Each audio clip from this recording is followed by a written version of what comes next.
नमस्कार एंड जय हिंद मेरे प्यारे प्यारे साथियों। अभी मैं टोल नाके पर खड़ा हूं और टोल पर कुछ नियमों का बदलाव आया है, सामने अपडेट्स है, उसके बारे में आपको बताना चाहता हूं। बहुत ज़रूरी वीडियो है, इसलिए वीडियो पे तो पूरी तरीके से बने रहिएगा। आपको बता दूं कि आपने अगर फास्टैग है, फास्टैग का रिचार्ज आप टोल देख के कर रहे हो तो आप बेवकूफ़ी कर रहे हो दोस्त, क्योंकि आपका वो जो फास्टैग है वो ब्लैक लिस्टेड हो जाएगा और डबल टोल भी लग सकता है, या तो फिर आपका टोल जमा नहीं होगा। तो NHAI की नई गाइडलाइन में ये साफ साफ स्पष्ट तौर पर है कि आपको टोल आने के समय के 1 घंटा पहले ही रिचार्ज करना होगा। अब ये 1 घंटा पहले आप कैसे समझोगे? 70 मिनट का टाइम है, आपने देखा होगा, गूगल पे भी सर्च करोगे तो आपको सब मिल जाएगा, पूरी डिटेल मिल जाएगी इसकी। 70 मिनट का समय मतलब कि रिचार्ज के 10 मिनट बाद और रिचार्ज के 1 घंटा पहले, तो 70 मिनट का समय है। तो ये बदलाव आया है, बड़ा बदलाव है दोस्तों।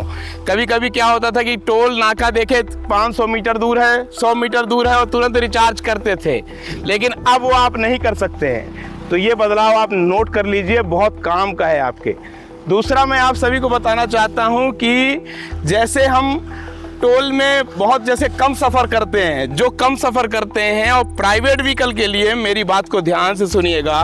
आपके पास 4 व्हीलर है, प्राइवेट व्हीकल है और आप बहुत कम सफ़र करते हो, टोल प्लाज़ा बहुत कम पड़ते हैं आपके पूरे सालाना, तो आपके लिए विशेष छूट सरकार कर रही है। वार्षिक जो आपका प्लान है, जी हाँ देख सकते हैं आप, एनुअल पास, जी हाँ फास्टैग पे अब आया है वार्षिक पास बनेगा आपका। और इस पास को अगर आप बनवा लेते हैं, बहुत कम यात्रा जैसे आप करते हैं, तो आपके लिए सबसे बेस्ट प्लान है ये। ठीक है, इसके स्पष्ट तौर पर लिखा हुआ है फास्टैग का वार्षिक पास है। ठीक है, सभी नॉन कमर्शियल वाहनों के लिए है, कार, जीप और वैन के लिए है। मात्र 3000 रुपये खर्च करना होगा और साल भर आप टोल फ्री, मतलब टोल प्लाजा आपके लिए ऐसे ही द्वार खोल देगा और आप निकल जाओगे आसानी से बिना किसी टैक्स के दिए। ठीक है, मेरी बात को समझिए। 3000 रुपये में पूरा साल, और कितने टोल पड़ सकते हैं उसमें? 200 से ज़्यादा हुए तो फिर चार्जेस लगेंगे। अब सीधे सीधे आप दिमाग में लगाइए, कैलकुलेशन कीजिए, हर एक टोल पे 15 रुपये का चार्ज, 200 टोल मतलब कि 15 रुपये चार्ज, कितना कम है। यकीन मानिए, एक बार आप एक टोल प्लाजा को क्रॉस करते हो तो आपका 70-80 रुपये से लेकर 100 रुपये तक का लगता ही लगता है। तो ये बचत, सीधी सीधी बचत है।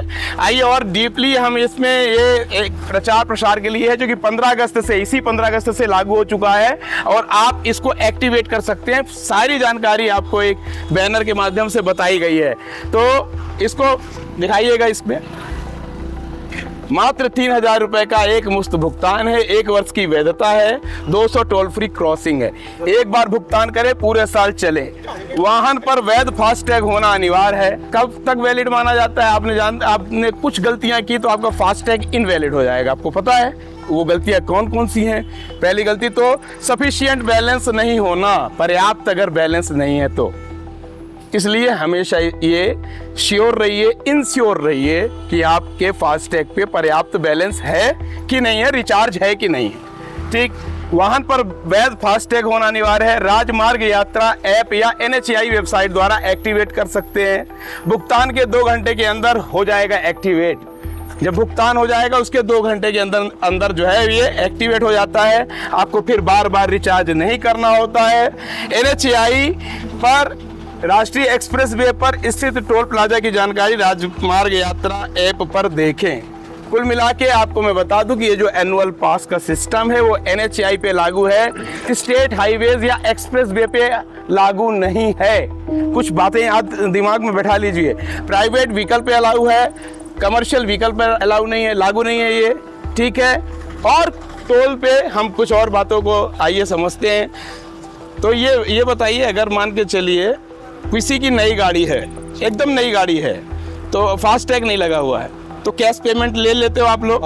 तो अभी कैश पेमेंट लिया जा सकता है। अगर ऐसी कोई स्थिति आती है तो अपनी गाड़ी को, आपकी गाड़ी को अगर पीछे किया जा रहा है, आपका फास्टैग का रिचार्ज खत्म हो गया है, अनावश्यक लड़ाई झगड़ा ना करें। ये सड़क की मरम्मत अगर नहीं हो रही है, NHAI की कोई इससे संबंधित कोई शिकायत है तो आप हेल्पलाइन नंबर या शिकायत नंबर पे दर्ज कर सकते हैं। दोस्तों, मैं नीचे लिखा हुआ है हेल्पलाइन नंबर जो है और जो शिकायत नंबर, उस पर आप शिकायत कर सकते हैं। लेकिन इनसे बेवजह आपको लड़ाई झगड़ा नहीं करना है, क्योंकि एक बता दूं कि सरकारी तंत्र से जुड़े हुए हैं।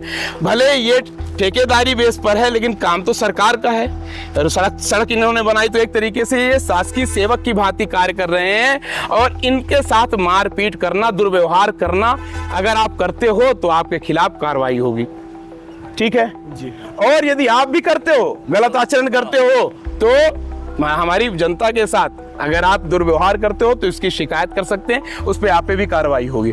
तो इस बात का ध्यान दीजिए।